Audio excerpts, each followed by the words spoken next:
All right, you guys ready? I'm prepared, man. I'm trying something a little different today. I pre-wrote everything out so that way we have clarity on everything, and that way you guys can take notes and be able to take some pictures of this stuff. Thanks, Rick. Appreciate you, brother. Okay, guys, we're gonna run through the beginning portion of this. Some of this, for some of you guys, is redundant, and for a lot of you guys, this is brand new. So, in a nutshell, I'm gonna explain to you guys the single family home buy land, build house business model, where you buy a piece of land and you make six figures. The biggest thing that I want to go over today, though, is not the business model itself. I want to introduce the business model for those people that didn't have it. So I'm going to go through it really quick. What I really want to do today is I want to give you guys the step-by-step process on how to do it. And I want you guys to be able to take advantage of this over the next 12 months. And then I'm going to show you guys a 36-month step-by-step of what you need to do every month. Because how cool would it be, guys, to be able to come in and know what you need to do? Like say, hey, like I tell you, hey, you could do this in 1 year, but you're sitting back going, okay, where do I start? Right? Like, how do I get started?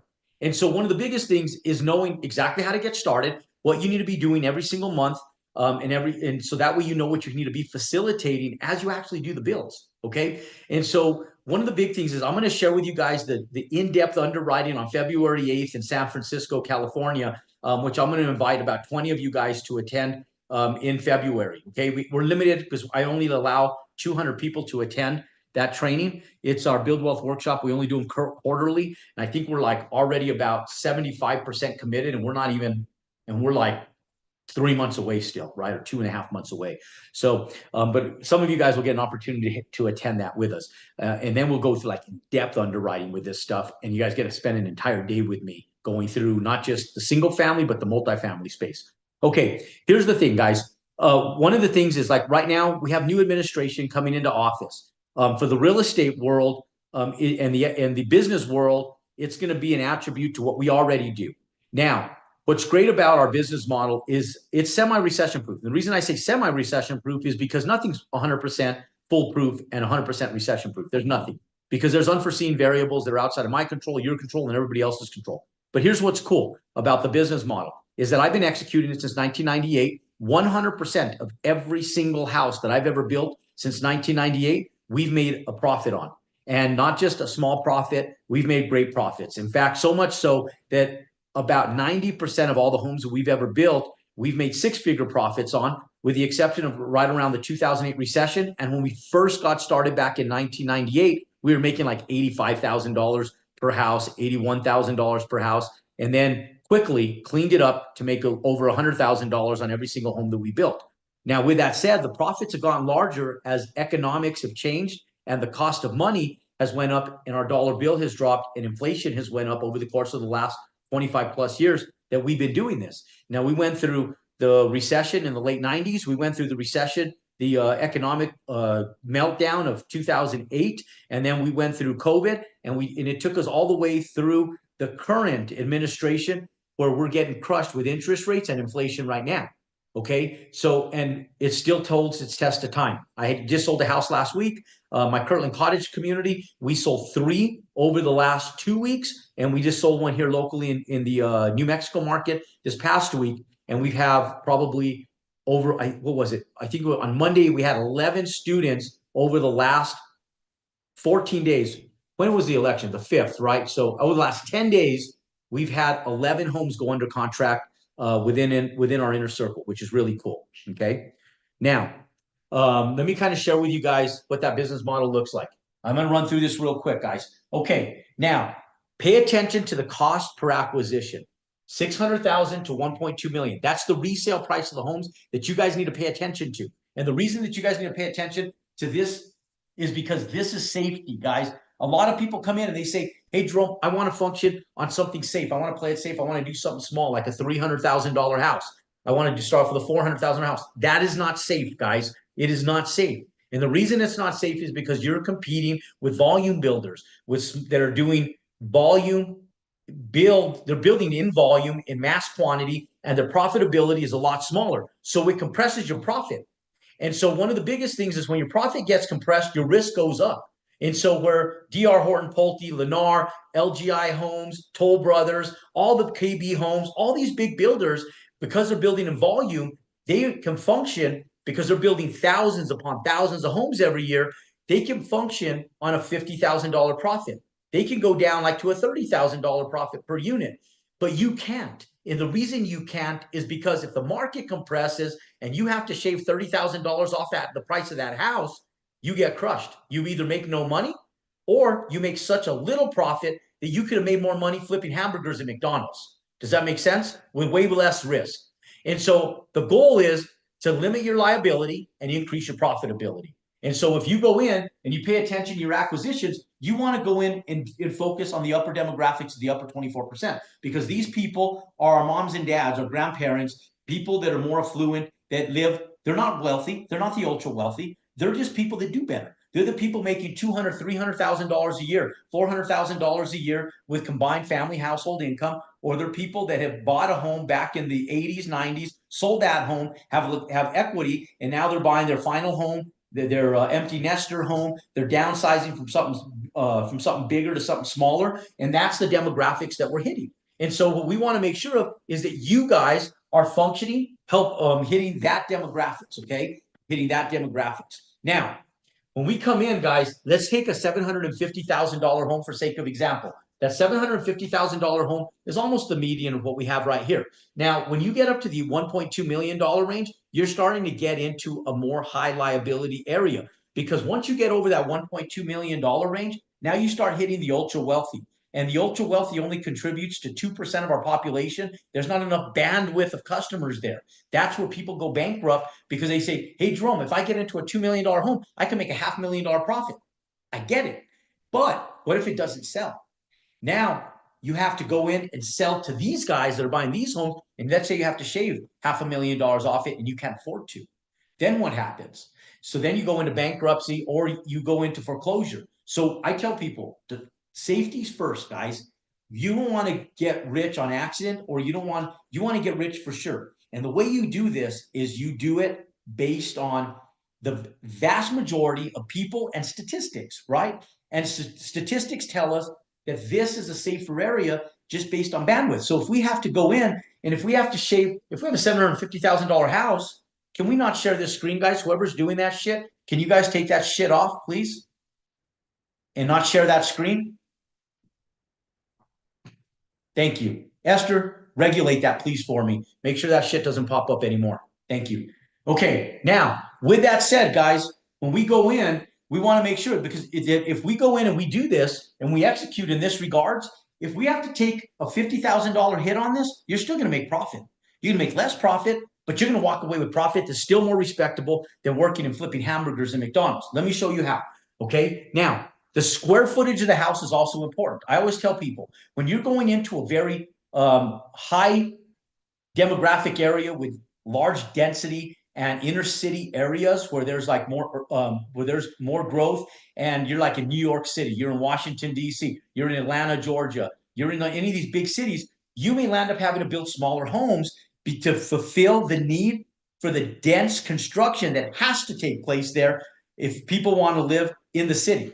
And so I always tell people those homes should not go smaller than 1,350 square feet. 1,350 is the smallest square footage that you guys should build. Now, as you start going out into more urban areas, out of the urban areas, and you go into semi-rural areas, so you go from urban areas into semi-rural areas, and you go just outside the city limits or in the city limits, but more on the outskirts of those city limits, you can start getting larger pieces of land and build slightly bigger homes. This is where people that don't want to live on top of each other, that's where they go. People like me, okay? And you all know them. There's people that say, I don't want to live in that subdivision. I don't want to look at my neighbor when I'm brushing my teeth from my bathroom to their bathroom. When I'm cooking dinner, I don't want to cook dinner with my neighbor.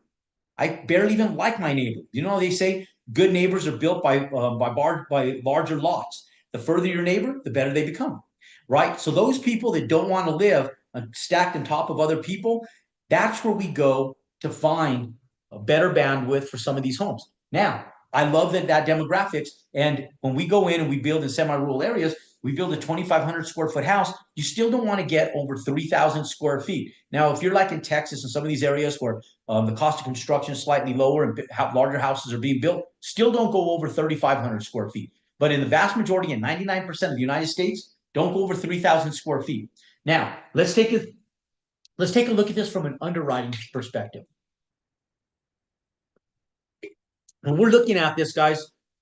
We're looking at this at a 2,200 square foot house. Now, according to the National Association of Home Builders, okay, the average cost to build a house in today's world is $141 per square foot. Because the vast majority of you guys that are on this call today are not general contractors, and some of you guys have never built a house, you'll hire a general contractor. And the general contractor is going to cost you between $50,000 to $60,000 to hire them for the vast majority of you guys. Now, you don't hire the first contractor that you go ask what their price is, because their business model, if they bid this, is going to be higher. It's called the process of 30. You're going to talk to a minimum of 30 contractors, and we teach you guys how to do that. Now, with that said, I don't have time to go over that with you guys today. I can't give you guys a PhD in all areas, but I can let you guys know that for most of you guys, it's going to cost you slightly more. So I use a number of 165 a square foot, because you're going to build a nice home, a respectful one that fits the demographics of the $750,000. So if I take 165 per square foot, I'm going to be someplace in the neighborhood of $371,250 for the total construction cost of that house. That includes your permits, that includes your plans, your soft costs, hard costs, your dirt work, your roofing, your framing, your trim out, your light fixtures, your drywall, your paint, the whole 9 yards. Okay, so $371,250 for the building of that house. The land acquisition cost is going to be someplace between $80,000 and $150,000. Okay, depending on where you are. And when you look at the land cost, guys, utilities play a major factor on that. With $130,000 acquisition price for the land, the utilities have to be there. That doesn't have to include septic tanks, but septic tanks have to be allowed in that area to be able to facilitate the construction.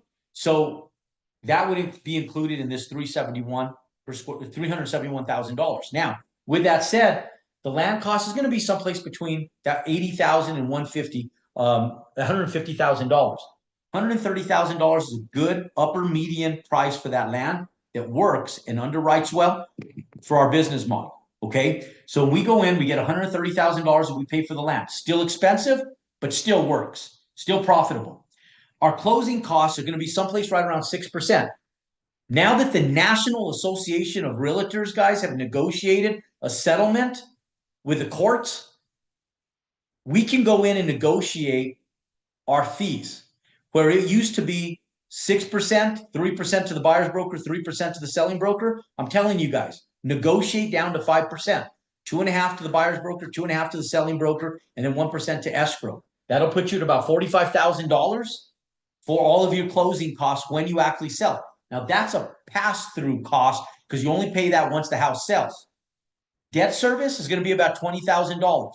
If we take about a 9% interest rate, guys, a 9% interest rate, and we take 501,000, because most people in here say, Jerome, I can't afford to live in a $750,000 house. Some of you guys are sitting back going, I can afford to live in it, but I don't know if I can afford to go out and buy a $130,000 lot. So you shouldn't have to. What you do is you underwrite this $130,000 for the lot cost into the cost of your loan.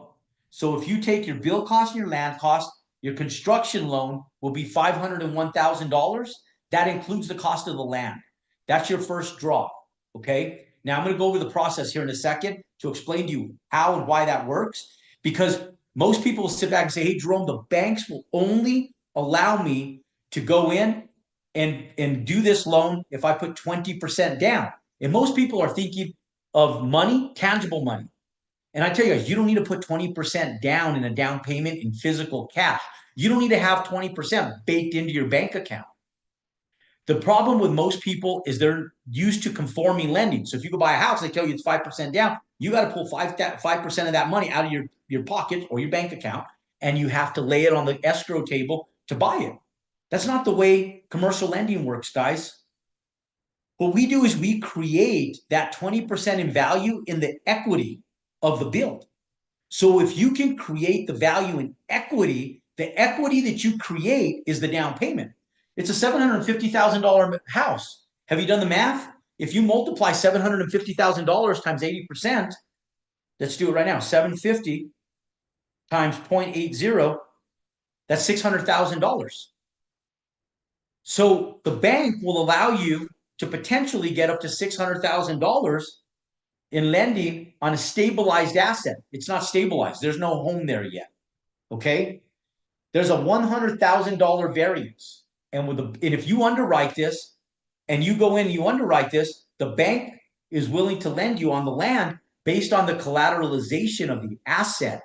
So the 20% doesn't come out of your pocket, it comes from the equity. There's $250,000 in equity that you created. The equity is in excess of the 20%. Does that make sense?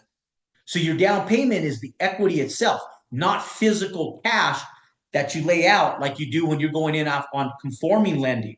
Okay. Now I know they don't teach this in school, but this is your 500 level PhD class on how to build houses and how to build any asset, commercial asset. Does that make sense? Thanks, Alec. Yes, sir. You have a good one, brother. You said, close that garage for me. I'll see you tomorrow. See you tomorrow morning. I'm going to shoot some guns tomorrow. Okay, now, here we go. We take $501,000 based on a 9% interest rate, guys. We multiply that 501,000 times 9%. That's a 12-month loan. Okay, you're not going to have that loan for 12 months. You're going to have that loan for somewhere between 6 and 9 months. So you're going to shave 3 to 6 months off that loan. Now, with that said, the bank will not put $501,000 in your bank account.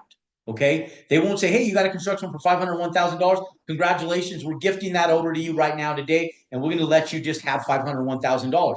They want to know that that money is collateralized against that asset, but they're only going to pay you for what has been completed on that asset. So they'll only give you the 130 as your first draw to buy the land. And the bank's familiar with this process, guys. And so your first draw is 130. They're only charging you interest on the 130, not the 501. You're checking it based on the 501 on the 9%, but they're only charging on the 130. When you do the dirt work in the foundation, now they're only charging you interest on the 130 plus the cost of the dirt work and the foundation. When you frame the house, now they're charging you that 9% on the land, the dirt work, the foundation, and the framing cost of that house, and so forth and so on as you proceed with a full construction of that house. So when you take a look at it, the rule of thumb is to do a 30% multiplier of the annualized amount.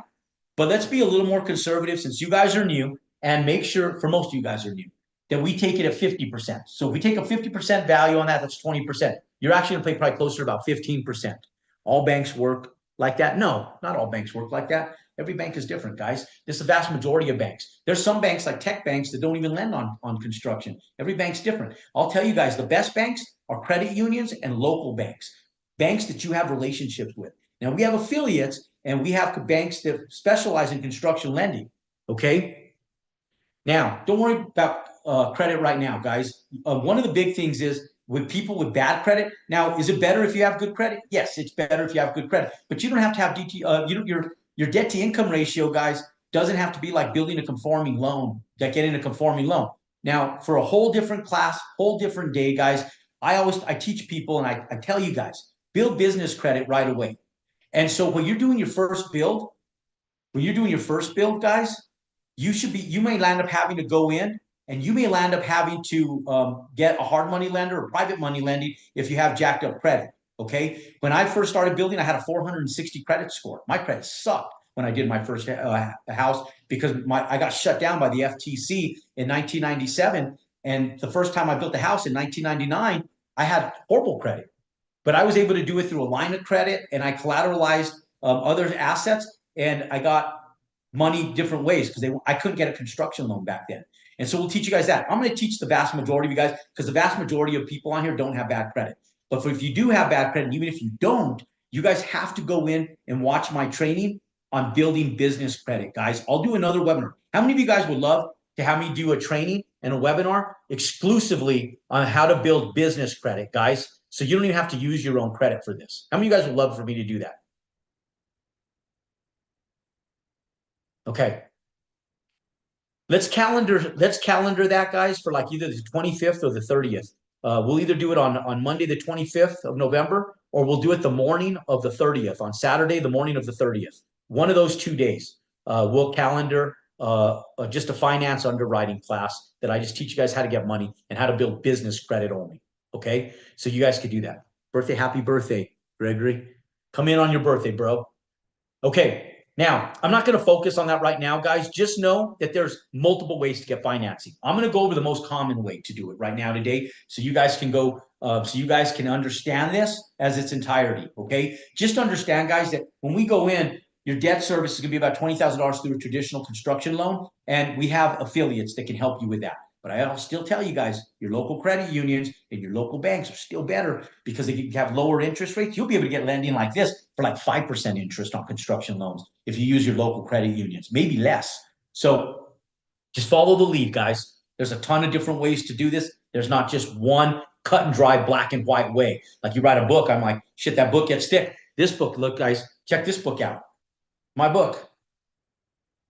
You guys haven't seen this yet. 380 pages. You guys haven't seen this. How about these guys? Check this out. Boom.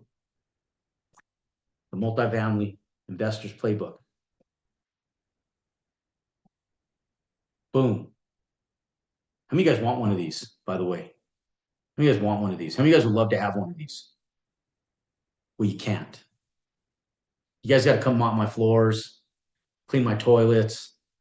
You guys got to clean the flues out of the pipes in my chimney. No, I'm just joking. These are going to be available here real soon, guys. We're going to put these up on TikTok Shop, and then we're going to have them available on Amazon. But I've been working on all this stuff forever. And what this is, guys, what's cool is for those of you guys that want a copy of this, this is really, really cool, guys. Check this out. And it relates exactly to what we're doing here. It's going to help every single one of you guys. This is a business in a book, is what this is. This is the home builder's checklist, and it's a business in a book, guys. For those of you guys that join me in San Francisco that have a fortunate opportunity to be in San Francisco with us, you guys will get an e-copy of this entire book and maybe a physical copy. They'll be ready by then. But an e-book, an e-copy for sure, with every spreadsheet. And what's in these books is they're spreadsheets for absolutely everything, checks list for everything. This right here is a business in a book. It's 28 years of my in-office spreadsheets that we use for our superintendents, for our admins, for our banks, for everything. So there's an underwriting spreadsheet in here that you can go in and you can go through the entire underwriting spreadsheet line by line, and we have it electronically and in a book, okay? And the electronic versions, they're working spreadsheets where you can go in and they're budget spreadsheets. So when the bank asks you, what's your construction budget? You have an exact spreadsheet that we use in our office that you guys can use to give to the lender. So when you go in and you're underwriting this, how many of you guys would love to have a spreadsheet where you didn't have to create something yourself, but you had one that was already built for you that you can go in and it's just plug and play. It's just plug and go, plug and go, plug and go. You guys like that? Okay. It's going to be available for you guys. Okay. We're almost there, guys. I just finished my last edit. This is my last edit right here. I gave this to one of our students in San Diego the other day, but or in San Francisco the other day. This is the last edit. This is our final copy. So real good. This will be available to you guys here in just the next couple of weeks. San Francisco, you guys all get one of these. Okay, now, with that said, guys, the spreadsheet will be in there for you guys. The entire checklist. Like for those of you guys who are, oh my God, Jerome, how do I do this? It seems overwhelming. Don't worry about that. Guys, it's less work than fix and flipping. How many of you guys are fix and flippers in here, by the way? How many of you guys have ever fixed and flipped before? Okay, cool. So some of you guys, okay, if you fixed and flipped, that's a high risk, high liability business model. This is less liability, less risk, and less of an undertaking. And the variables are the same. The reason I can write a book behind it is because when I build a house today, the variables aren't going to change when I build a house a month from now, a year from now, 3 years from now. Each house I build, minor variables, trim out items will change, but the process is exactly the same from house to house to house. So it's more predictable on every single house. Okay. That's why we're able to put a book like this together that helps you guys. Okay. Now, when we go in and do this, guys, our total cost to build is $566,000, taking everything into account. People always ask me, and I'll just address this right now. They'll say, Jerome, how do I pay the payments while I'm building the house?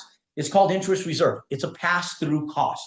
The bank doesn't make you pay payments while you're doing a construction loan. What the bank requires you to do is they get it on the back end. The interest payments are occurring on the debt that you're taking. So it's adding to this cost right here. So at the end, instead of you owing $501,000 to build the house, you're going to owe $5,021,000 because your interest reserve is getting baked in to this cost right here.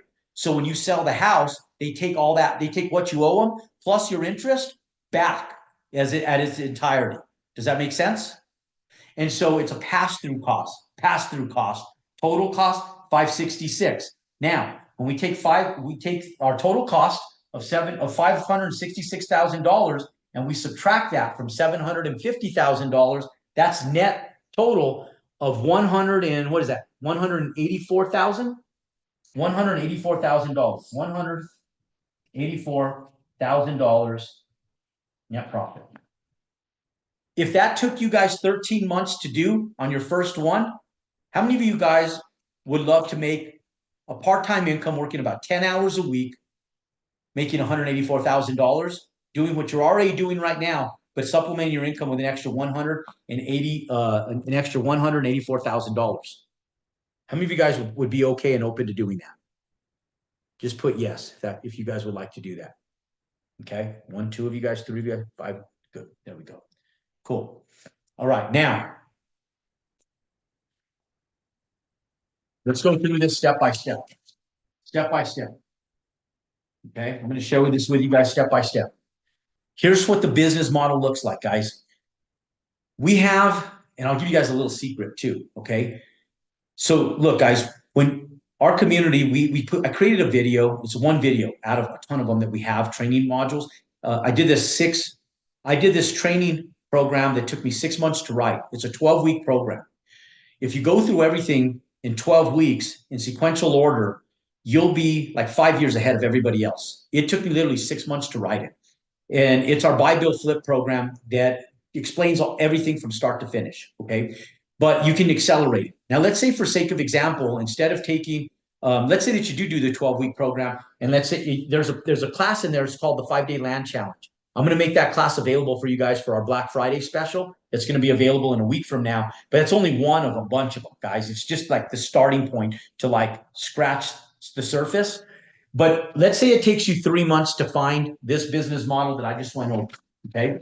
And what happens is that when you first start working, doing this, guys, to me, it's very apparent. I can get dropped off with a parachute in any city.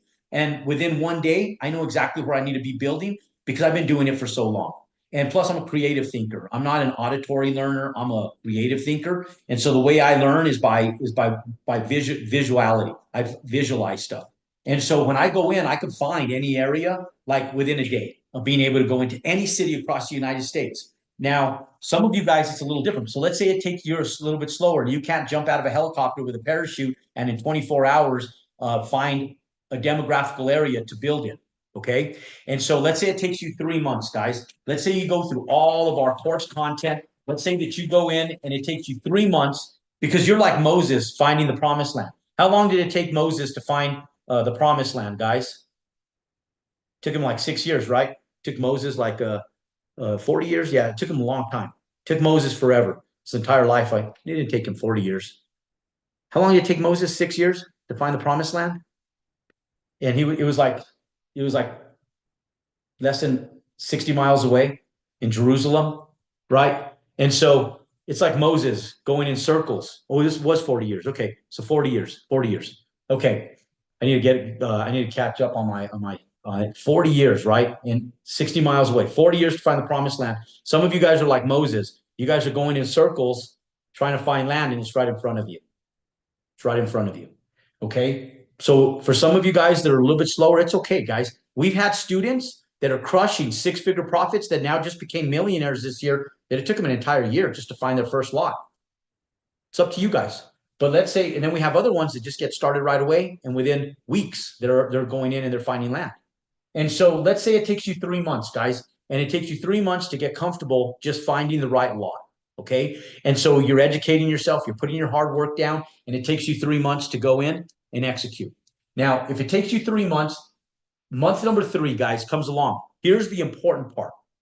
It's when month 3 comes along and you finally find the right lot that supports our business model. The most advantageous thing that you can do, ladies and gentlemen, is get started with what's called the process immediately. The second you come in, you start the process immediately. The process is you go in and you get a surveyor. Okay. These are actually out of order. This is number 1. This is number 2. This is number 3, and this is number 4. Okay. And so this will take you about 3 months to facilitate. The second that I get started and I find a lot, I don't go out and just only onboard a survey company, guys. You go out and you onboard a survey company right away. Now, typically the seller will have a survey on that lot already. So you acquire that survey from them. You make that part of the purchase agreement when you tie that land up. Okay. Now, when we go and we have free time, I always tell people try to facilitate at least 60 days of due diligence time to get to the finish line with the process to get lending. Because if you go through the process, it leads you to 2 things, guys. It leads you to permits and it leads you to lending. Okay. Now, the process is get a survey. If they don't have a survey, download an app called Land Glide.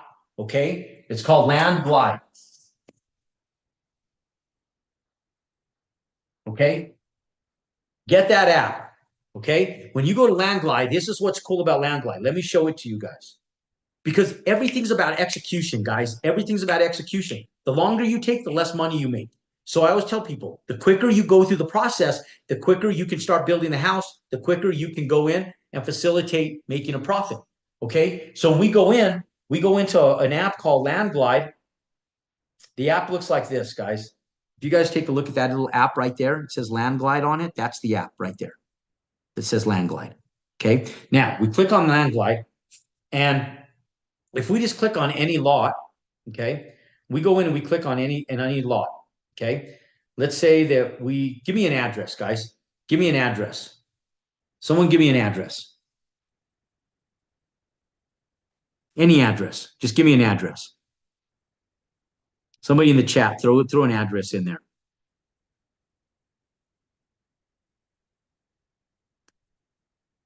510. What was that first one? 510 or Warren Street, 606 Warren Street, Oregon. 606 Warren Street, Oregon.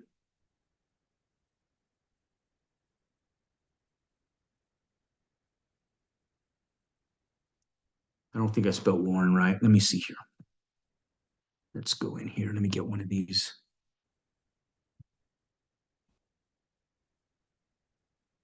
Okay. Okay. Oregon City. Let me throw one up and I'll show it to you guys. Okay, you guys shouldn't have put this in the chat because this gives me all your information. The only thing it leaves out is what color your underwear are right now. That's the only thing it leaves out. Okay. But it tells me everything. It tells me your height, your age, your social security number, everything. No, I'm just joking. It doesn't give me your social security number. 606. Let's do this BAHIA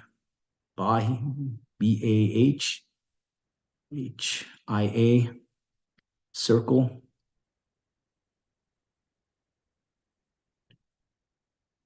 Ocala, Florida. Okay, that's owned by Megan Marie Crockett, the owner. Okay. Now, Megan Marie. We go in and we could take a look at that exact lot. Okay. I can scroll in, I can look at that exact property.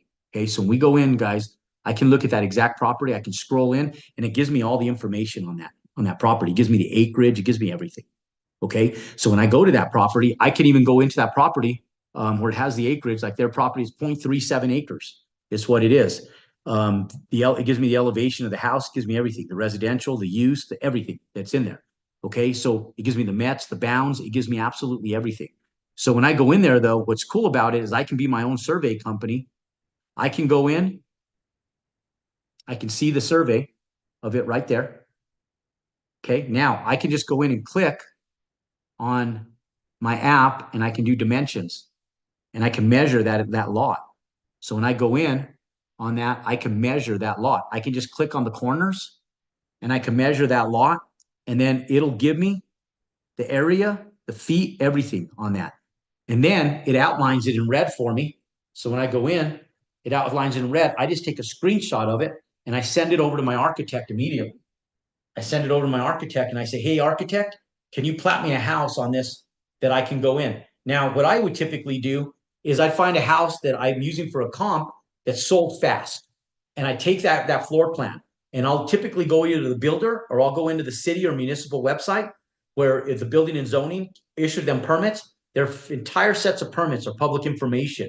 You can go into the permits, take those permits, and if that house sold quick, why reinvent the wheel? Take it to your architect and say, I want to build a house almost exactly like this. And then let them plat a house like that that fits your lot. And if it's a 3-bedroom, 2-bathroom house, build a 3-bedroom, 2-bathroom house. If it's a 3-bedroom, 3-bathroom house, build a 3-bedroom, 3-bathroom house. And the same one that sold fast. And you could change the exterior elevation to make it look different and make it look custom and make it look like your own. But just go in and utilize what is already working. If it's not broken, don't change it. And then you go in, you have them platted, and you get started with the process right away. Now you have your architect start going to work. Once your architect finishes, it goes to the civil engineer. They do a grading and drainage plan, and your structural engineer usually takes about 3-4 days because the architect already has it on CAD. They stamp it, they sign it, and then they send it off, and you go to month number 3 to 6. If it takes 3 months to do that, month number 6, you're in there building a house. Okay. Now you can go in here and get permits and lending at month number 6. Okay. So even if it takes you 6 months just to go in and get permits, let's say it takes you 60 days. The national average to retain permits is 4 weeks. Some municipalities take less, like over here. Some municipalities take 2 weeks. Some of them, like Kirkland, Washington, we were in plan review for over 6 months. Sometimes some of our plan reviews took as long as 12 months if we ran into issues with like arborists or other issues. But most of them are within 30 to 60 days. So the vast majority of the United States, you can get permits and lending at the exact same time. Because what a lender wants is they want this, guys. This is what a lender wants. They want to see this right here. Okay. And they want a set of prints, a set of plans. With this is the process. You get a set of building prints. Now you can go in and you can get money. Okay. This is money. Okay. Now, with that said, we go in and we get permits, we get lending, month number 6, number 7. Month number 7, we start building. It's a 6-month build. It's really a 5-month build, but most of you guys that are new will take at least 6 months to do it. You're going to make mistakes. No questions asked. So month number 7, 8, 9, 10, 11, and 12, you're building a house, guys. And now you're in construction. You have to show up every day, 5 days a week, guys. Monday through Friday, you got to show up. Okay. If you're new, if you're not brand new and you've done construction, you know how to manage people. One of the things that you can do is you can go in and you can take advantage of other people managing part of this for you. When you're new, you don't let other people manage it for you. You manage it yourself because you have to learn the process. Okay. Even if you have to hire a general contractor, show up. If you're working an 8 to 5 job, show up at 7 a.m. Get up an hour earlier. Show up to the job site and walk that job site. It'll probably take you 30 minutes. And when you first start, it might take you an hour. But as you start going every day, you're going to sit back and go, okay, the drywall guys were at the same place yesterday as they are today, a little bit further. Maybe I can skip one day. But let's say you spent 1 hour a day, guys. You went down and you spent 30 minutes to an hour every single day, 5 days a week. That's only 5 hours a week. You're not going to sit there with a lawn chair. But then on your way to work, you pick up your phone and you make calls. And I just go in, I take pictures of problems. And I'm taking pictures of snap, snap, snap, problem, problem, problem. And then whoever that problem belongs to, it's the framers, drywall guys. Some of the contractors are there on site. You can address the problems right there. As you get further along with the house where you have electricians in there, plumbers in there, heating and cooling guys in there, painters in there, trim guys in there. There's a lot of trade labor going on. I take pictures of the problems, and the best people that tell me about my problems is other subcontractors blaming and pointing fingers at everybody else so that they don't get in trouble for those problems. So they are part of your eyes and ears. And then you go in and then I send out emails to everybody. Okay. And so one of the big things, ladies and gentlemen, is just being able to go in and manage the phone calls. So now let's say you spend an hour a day at either lunch or after work, just taking care of some of these phone calls. That way you get your subcontractors performing or your general contractor performing to your expectations. That's only 2 hours a day, 5 days a week, guys. That's 10 hours a week for $180,000 plus profit. How many of you guys are willing to do that? Just say yes if you guys are willing to do that. or say no if you're not willing to do that.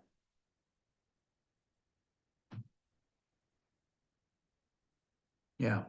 Okay. Now, when we go in, guys, month number 13, it's list and resale time. We'll go in and we'll do a pre-sale right at month number 12. We'll go in at month number 12, we'll pre-sell this house and we start listing it for resale. As we're waiting for final touch list items, certificate of occupancy, all of that little tiny logistical stuff, we list the house. When we go in and we list these houses, guys, the average house right now is staying on the market for 24 days. We were at 38 days, and now since we just did we just analyzed had an analyst come in and give us our week on week analytics on homes that have been sold, and in the last week, houses have been averaging 24 days on the market. Now, pre-election, 24 days on the market. It was 22 days on the market, went up to 26 days on the market during 2024, from the beginning of 2024 to today. Then it went all the way up to 38 days on the market was the average nationwide. Now it's dropping back down again. Let's say that it takes you 60 days. That'll take you to month number 13, guys, to be able to sell that house. Month number 13, you guys cash in. Okay. And then you go in, and when you do this, ladies and gentlemen, you don't wait till month number 13 to start your next build. Okay. So now you have a $180,000 profit. Okay. That's your net out. Well, year two, you looks like year two is right after you get your permits over here and you start your build, you start the process all over again. Now it's a lot easier to find your land because you're going to buy land right by where your other land is. And you're going to go in and start the process all over again right here. So when you're in month number 7, you go in, you say, hey, Mr. Broker, Mrs. Broker, I want to do a delayed close on this land. I just bought another lot from these guys. I want to go in and do a delayed close, but I want to start the process. You tie up your land, and now the more land you buy, the more bandwidth you have to execute with leverage on their time. Because at the end of the day, what do people want that have land for sale? They want somebody who's going to close, right? So if you're the person that closes and you're buying multiple lots from them, do you think they'd be more apt to working with you if they know they have a guaranteed sale from somebody that has reason to buy more land? How many of you guys feel like they would be more apt to do business with you and work with you and be more reasonable the more units you build? Right? The answer is yes. Yeah. So if you guys go in, you guys execute, I'm going to close out this chat so that way it doesn't interfere with my stuff. Okay, that way I can see your guys' comments down below. Okay, now, year number 2, guys, you're going to start the permitting process here. That way, when that house sells, you don't have to wait. You have your lending secured, you have your permit secured, and now you go in, and now you don't just build one home. Year number 2, you go in and build 2 homes, guys, 2 of them. Because the same exact amount of work goes into managing 2 as 1. And not only that, your build cost goes down because now you say, hey, if you give me a slightly better price than you did on the last house, I'll just give you both of these homes right away, and I won't even shop bids, I tell them. And so now you could shave $1,000, $2,000, $3,000, even up to $5,000 off of some trades because you have bandwidth with 2 houses. And now you're feeding your contractors. And so now your profitability is going up. Your costs and expenses go down slightly. You can usually save between 5 and 8% doing that. And so when we go in, year number 2, we build 2 homes. 180 times 2, that's 300, and so that's 280, so it's 150, 360. That's $360,000 profit. Okay, this is year 1. Okay, year 2, 360K. Year 3,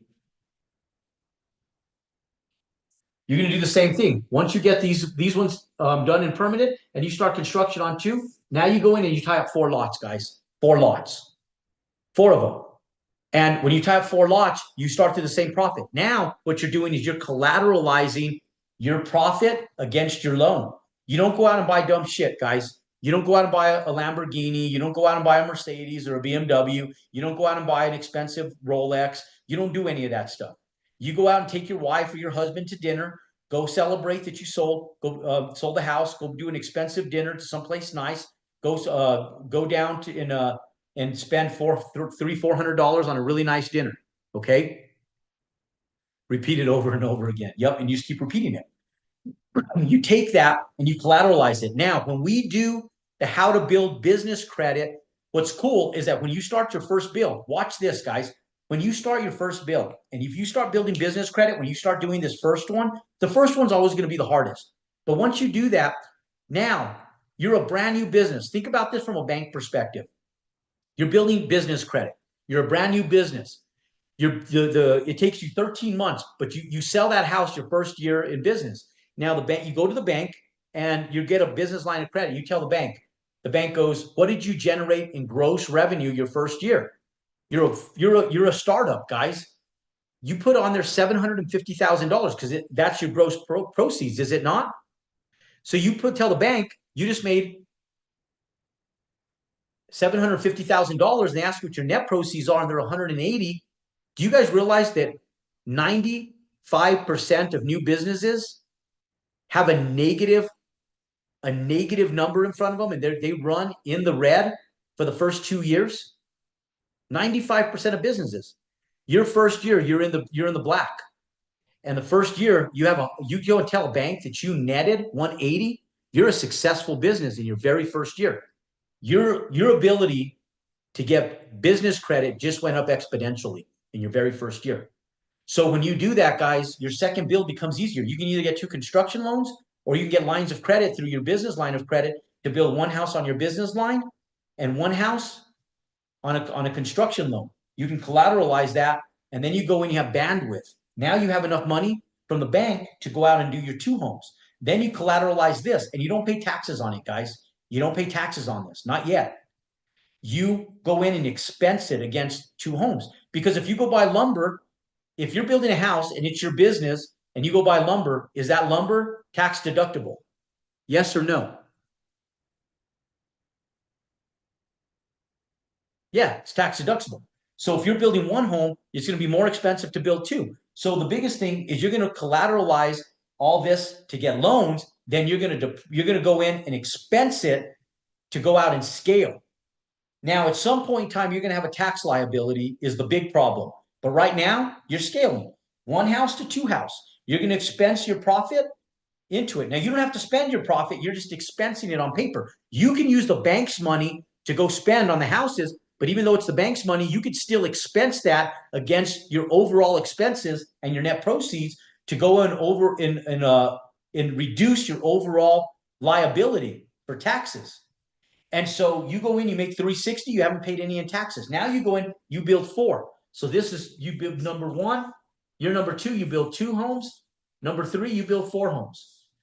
You're number 3, 360, that's 600, that's $720,000. 720, guys. Net. This is net. Now, if we take 180, 360, and 720, we take 180 plus 360 plus 720. That's $1,260,000, guys. 1.26 million dollars net. 3 years. How are you doing? How many of you guys have a business plan that'll bear you $1.2 million net in the next 3 years? Anybody? How anybody would love a business plan that'll bear you $1.26 million over the next 36 months? How many of you guys would love that? Okay. I just gave it to you. This is the business plan, guys. But you got to get started. Okay. Now, here's the thing. How many of you guys would love to be able to go out and make that and keep it and not pay any of it in taxes? How many of you guys like to do that tax-free? Okay. Here's the thing, guys. It's one thing to learn how to make money. It's another thing to learn how to keep it. Okay. You can go out there and you can make this, but how many of you guys would love to write a check to the IRS for $600,000 Any of you guys want to write a check for $600,000 to the IRS? You took the risk. You spent 3 years of your life building this. You took the risk. You got the lending, the liability, and the work, and the IRS wants to take 40% of it from you. How many of you guys want to give that to the IRS? Because that's the reality of America, is you have to give 40% of that to the IRS. Or you can resume up into multifamily, guys. And not big assets. I'm talking like fourplexes, 6-unit, 8-unit apartments. Why is it important for you guys to go to San Francisco? Because in San Francisco, guys, for our Build Wealth workshop, I only do a couple of these a year, guys, and I'm limited on seating. In our Build Wealth workshop, guys, in the morning, I'm going to run through this. The single family game. We get there at 8 o'clock in the morning, okay? And when we go in, guys, for those of you guys that don't want to pay taxes, listen to what I'm saying right here. Because I'm going to teach you guys how to build an 8-unit apartment complex. When you build an 8-unit apartment complex, it'll be worth someplace right around $2.5 million. Okay? You can't depreciate the land. But what you can do is take the land out. So let's say the land for that 8-unit cost you $300,000. That's still a value of somewhere right around $2.2 million.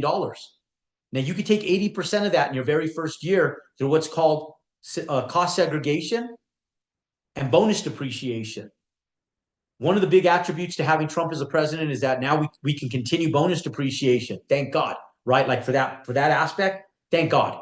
And so we can go in and we could take about $1.8 million in tax deductions that as soon as you do that, you build that asset. So your third year, you can go out and build 3 homes and build an 8-unit apartment complex. Or you can wait till year number 4, go out and build another 4 homes your 4th year and build an apartment complex. And you'll still make that 720 that year. And what's cool is that you have about a $1.8 million tax write-off. And if you don't utilize that entire tax write-off, it never expires, guys. It never expires. So if you only are building like 2 a year and you don't hit that all in the same year, it doesn't matter. But I do recommend you talk to a cost segregation specialist. We have someone we can refer you to, or a CPA that understands real estate taxes and cost segregation. Okay, can we build the multifamily complex and keep them? Yes, you want to keep them. Keep them. And then when you scale up, then you can sell them. But you can keep them and let them cash flow, guys. And so we're going to talk about that in the afternoon in San Francisco.